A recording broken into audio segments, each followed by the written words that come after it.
हर कोई अमीर बनना चाहता है, हर कोई पैसा कमाना चाहता है। नौकरी है तो अच्छी नौकरी करना चाहता है और मन का काम करना चाहता है।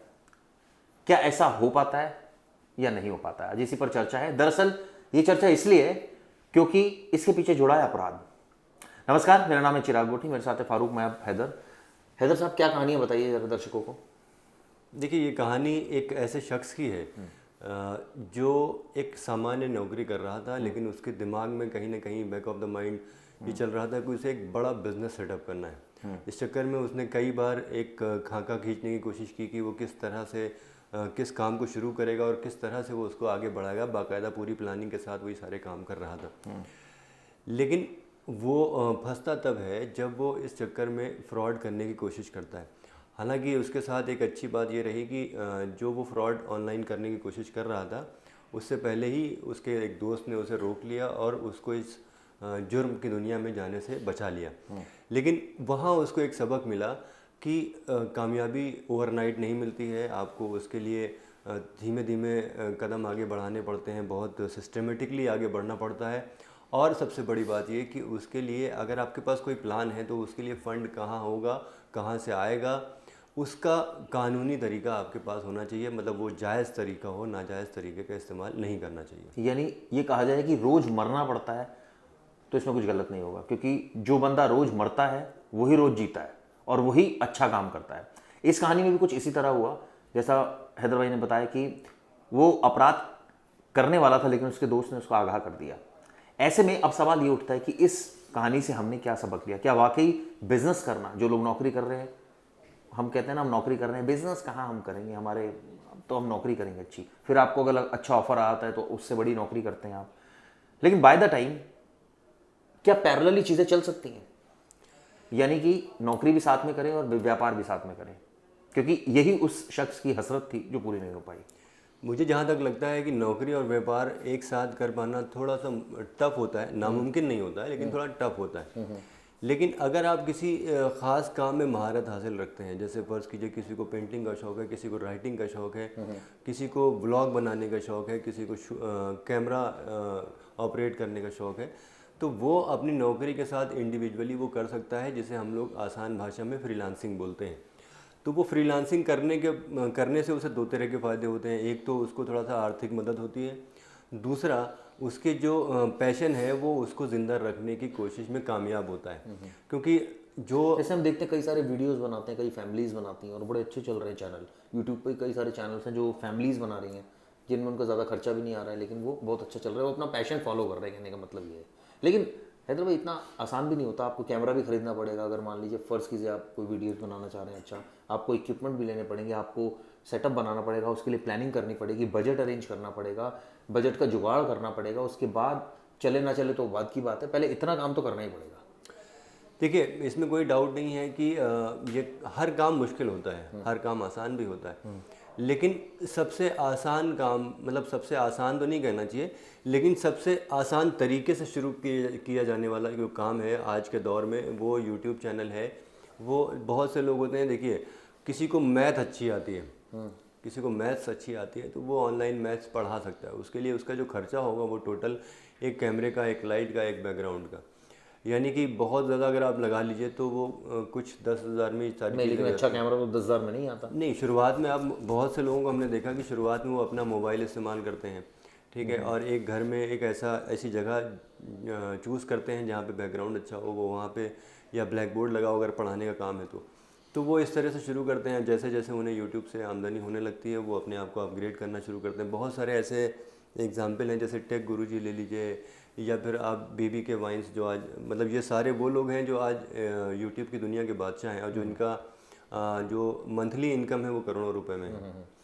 तो इस तरह के लोगों ने शुरुआत तो बहुत छोटे स्तर पे की, बहुत कम बजट से की, लेकिन वो मेहनत करते रहे, उनके पास कंटेंट था, वो लगातार नए नए कंटेंट की खोज करते रहे और वो उसको ग्रूम करते रहे। और आज स्थिति ये है कि वो अपने पास 10-12 कैमरामैन रख सकते हैं, एक से एक हाईटेक कैमरा इस्तेमाल कर सकते हैं, और वो करते भी हैं। तो कहने का मतलब ये है कि आपको कोई बिज़नेस शुरू करना है या आपको कोई अपना मनपसंद काम करना है, वो आप मुंह उठा के सीधे ही नहीं कर सकते। देखिए ऐसे करने वाले लोग जो 100 लोग होंगे उनमें से कोई 1 या 2 कामयाब होते हैं। ये अक्लमंदी नहीं होगी। आप अपना जो भी काम है वो करते रहिए, उसके बाद उससे वक्त निकाल कर अपने पैशन को फॉलो कीजिए। अगर आपको लगता है कि अब आपके पैशन से आपको इतना पैसा आ जाता है कि आप महीना काट सकते हैं, अच्छी ज़िंदगी जी सकते हैं, तो आप अपनी नौकरी बेशक छोड़। जैसे आपने अक्सर कई लोगों को सुना होगा ये कहते हुए, हमने भी सुना है कि एक बार मेरा काम चल जाए मैं नौकरी छोड़ दूंगा। कई लोग बोलते हैं या कहते हैं एक बार मेरी इतनी सर्टेन इनकम जो है वो हो जाए मैं नौकरी नहीं करूंगा।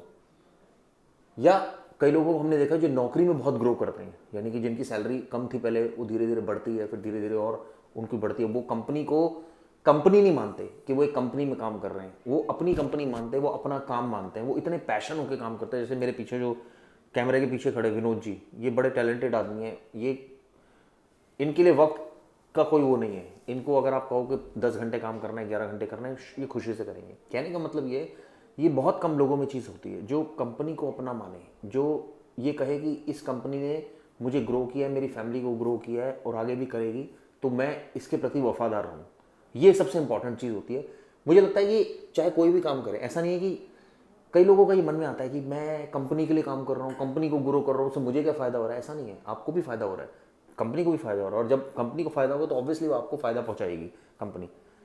तो बिजनेस एक कहते हैं ना एक अच्छी नौकरी, यानी कि एक पैकेज हो, मान लीजिए 20 लाख का, किसी का 21 लाख का, 50 लाख का, 30 लाख का, तो उससे वनिस्पत वो बिजनेस अगर करेगा तो उसको ज़्यादा टफ होगा, क्योंकि उसमें कोई सर्टेनिटी नहीं है, उसमें रिस्क फैक्टर बहुत ज़्यादा है। लेकिन उसको पता है अगर मेरे को 20 लाख इस पर्टिकुलर जॉब से मिल रहे हैं तो मुझे लगता है उसके लिए तो जॉब भी बहुत बड़ी है। देखिए मैं आपको बताता हूँ, जैसे विनोद जी का आपने एग्जांपल लिया कि विनोद जी यहाँ पे कैमरा कर रहे हैं, उनका काम है कैमरा करना, वो अपना कैमरा चला रहे हैं। लेकिन इनके दिमाग में और चीज़ें हैं, जैसे इन्हें कुकिंग करना अच्छा लगता है, तो ये टाइम निकाल के कुकिंग करते हैं, उसका वीडियो रिकॉर्ड करते हैं, उसको यूट्यूब पे डालते हैं। या फिर इन्हें कोई और काम करना अच्छा लगता है, तो यहाँ दफ्तर की जो ड्यूटी है या जो भी इनका वर्किंग आवर है उसको ख़त्म करने के बाद वो अपने काम को फॉलो करते हैं।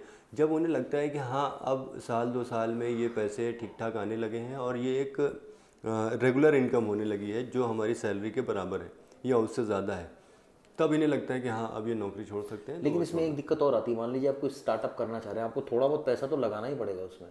बिल्कुल। या तो आप किसी से फाइनेंस कराइए, या फिर अगर अपना लगाएंगे या पैसा, तो ये मानकर चलिए, थोड़ा दिल भी बड़ा रखिए कि आपकी सेविंग से वो पैसा जाएगा और उसका कोई गारंटी नहीं है कि वो रिटर्न होगा नहीं होगा, क्योंकि वो तो आप सक्सेस पर डिपेंड है, जिसकी प्रोबेबिलिटी बहुत रेयर होती है। मैं आपको क्लियर कट बता दूं दर्शकों, बिजनेस करना कोई आसान बात नहीं है, नौकरी करना कोई आसान बात नहीं है। आपको पूरा एफर्ट लगाना पड़ेगा। अगर नौकरी कर रहे हैं तो 9 घंटे आपको दिन के नौकरी को देने होंगे, वो जस्टिफाइड करने होंगे, या 8 घंटे जो भी आपकी शिफ्ट आ रहा है। लेकिन अगर यही वनिस्पत आप बिजनेस कर रहे हैं, क्योंकि आपके पास उस समय टाइम नहीं बचेगा। मान लीजिए आप 10 बजे की शिफ्ट करते हैं, 7 बजे तक तो आप ऑफिस में रहेंगे, 8 बजे तक घर आएंगे, खाना खाएंगे, बज के 11, तो कब टाइम मिलेगा। Saturday Sunday max to max आप घूमने इधर उधर चले जाते हैं। चलिए सैटरडे संडे काम भी मान, तो जहाँ चाह वहाँ रहा, टाइम निकालना पड़ता है। जैसे हैदर भाई खुद कह रहे थे कि ये तो आपको निकालना ही पड़ेगा टाइम, अगर आपको एफर्ट डबल एफर्ट मारना ही पड़ेगा। तो ये क्योंकि पूरा एनर्जी टाइम लगेगा तब जाकर चीज़ होगी, प्लस अपना दिल भी बड़ा रखना पड़ेगा कि भाई मैं 3 4 5 महीने में अगर मेरी सैलरी का पार्ट बहुत मेजर जा रहा है तो मैं ये नहीं सोचूं कि मैं बर्बाद हो रहा हूँ। ये सोचना पड़ेगा रादर कि चलो कभी तो वो चैनल भी अच्छा देगा काइंड ऑफ। तो ये एक चीज़ होनी चाहिए, क्योंकि ये अपराध से जुड़ा हुआ मामला इसलिए था क्योंकि वो शख्स अपराध करने की जुगत में था, लेकिन उसके दोस्त ने उसको बचा लिया। लेकिन आपने देखी किस तरह से उसके मन में जो थॉट्स आ रहे थे वो कोई गलत नहीं थे, और वो एक आम इंसान के मन में भी आ सकते हैं कि उनको क्या लाइफ में करना है, whether they want to do business, they want to do job. दोनों इनमें आसान कोई नहीं है जो मुझे लग रहा है। हैदर भाई देखिए नटशेल में कहें तो सफलता के लिए जो कोई शॉर्टकट नहीं हो सकता है। ठीक है, आपको बहुत सिस्टमेटिकली चलना पड़ता है। बहुत से लोग जो अपना गोल सेट करते हैं वो बहुत फास्ट करते हैं, बहुत से लोग स्लो करते हैं, लेकिन आपको सेट तो करना पड़ेगा। सीढ़ियाँ चढ़नी पड़ेंगी तभी आप कामयाबी के शिखर पर पहुंच पाएंगे।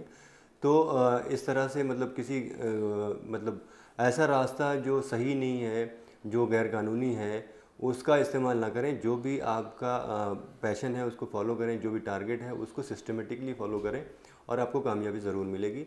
मुझे लगता है कि इस कार्यक्रम में इतना ही। हम कल फिर आएंगे एक नए टॉपिक के साथ। तब तक के लिए नमस्कार, शुक्रिया।